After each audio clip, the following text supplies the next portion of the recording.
Namaskar and welcome to my channel. Today I'm going to be speaking on the topic, do scientists consult with God when they do their science?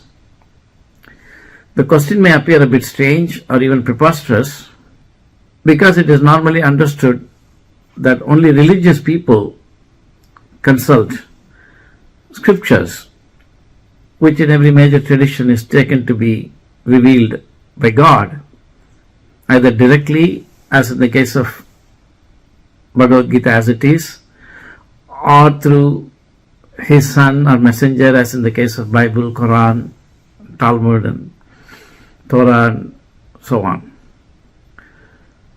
So it might seem reasonable enough to say that people who are trying to follow a religion might consult God in the sense of consulting the book of God from the religious tradition. Why would we ask whether scientists consult God? True, it will be admitted, scientists can be either believers in God or not in their private lives, but while doing science, it will be thought that their personal opinions and faiths have no role to play. In fact, scientists study the natural world solely in terms of one ontological category called matter. Scientists believe that matter is all that exists, at least that is a starting presumption, and making minimum assumptions following the principle of parsimony, also known as Occam's razor, they try to, understand the material world.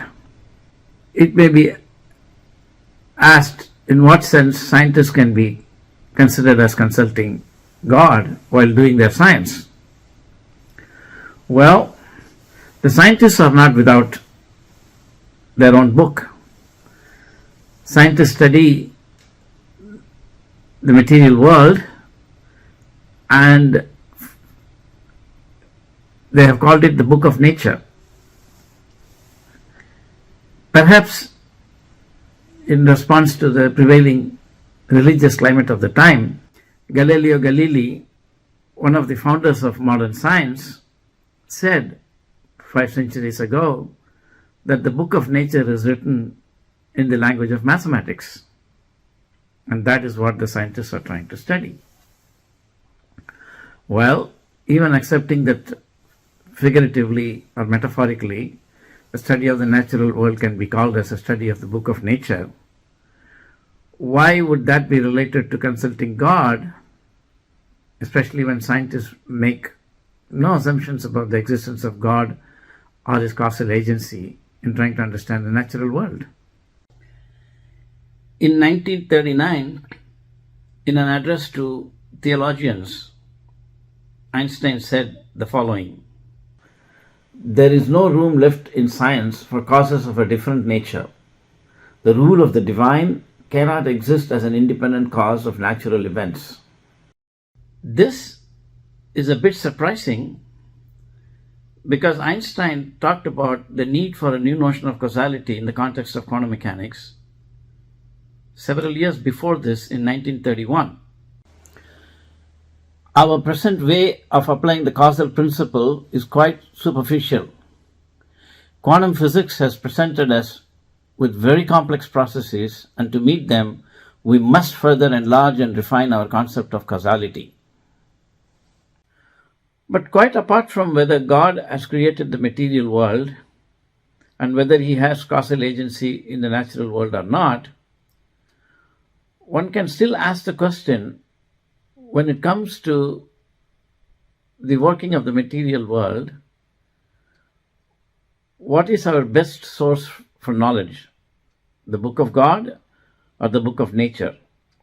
Even in this limited question, when science began in the West 500 years ago, Western religionists were saying that the sun is going around the earth and it's doing so in circle because circle is the most perfect form created by God. But scientists found that for their own purposes, it was better to postulate that the Earth is going around the Sun, and they in fact actually arrived at an elliptical orbit, and this science was better for making predictions. And in this way, the scientist's way of reading the book of nature explicitly differed and disagreed with the books of God as read in the West. And scientists, in fact, in one sense, established the correctness of their view. And in the 500 years since, scientists have not looked back, and they've gone on from one success to another in the study of nature. And today we have such advanced scientific and technological achievements that are nowhere to be seen in the book of God about the book of nature. So one can then wonder whether perhaps, the book of God is about everything except the knowledge about the book of nature. That would not work, because as we have seen, scientists have explicitly contradicted the book of God, at least in the West. And if the book of God is wrong about the book of nature, then where does it leave the rest of the knowledge in the book of God? Indeed, this has been a major challenge that Western religions have faced with the progress of modern scientific thought. What about the Vedic literatures of India, which are vast? The 4 Vedas, the 18 Puranas, 108 Upanishads, the Vedanta Sutra, the Itihasas, the Samhitas, Yamalas, and so on. These books also have descriptions about the nature of the material world, the nature of matter, concepts of space, time, and motion, which are very sophisticated. These descriptions of matter in the Vedic literature, it should be noted, are for a great distance independent of God, consciousness, and mind, and therefore objective in nature and potentially very suitable for use in modern science. But it may be pointed out that even a book such as Surya Siddhanta presents a geocentric view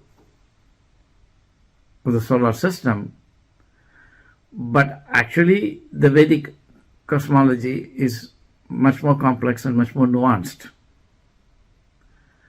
But the main point is that even before we can talk about models of cosmology, the fundamental issues about space, time, matter, and its motion have to be in place. And science in the past 500 years has used a set of concepts about these that are generally known as part of classical physics.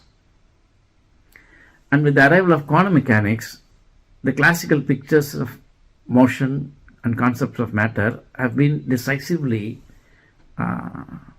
invalidated, without leaving in its place an alternative conception of space, time, matter, and motion that's appropriate for a post-quantum physics. In my own scientific work as an active research scientist, I have worked for several decades in trying to solve the problem of motion in quantum mechanics in such a way that it can naturally connect to the ideas that we find in the Vedic literatures. So this research program is showing every sign of being successful, and if it fully pans out, then we can talk about the relevance of the book of God, at least from the Vedic tradition, to study the book of nature, and hopefully even scientists will be able to benefit from these new concepts of space, time, matter, and motion to further their own study of the natural world. In that case, and only in that case, can it be said that in consulting the book of nature, scientists are indeed consulting with God. To bring the book of God in accordance with modern science with respect to the knowledge about matter is quite important and critical, because if science were to discredit the knowledge of matter that is in the book of God, then whatever else the book of God may say about God and other topics will lack currency in modern times. In some of the upcoming videos, I will be speaking more on my scientific approach to connect objective concepts about matter to modern science from the book of God in the Vedic tradition. Thank you very much and see you soon. Hare Krishna.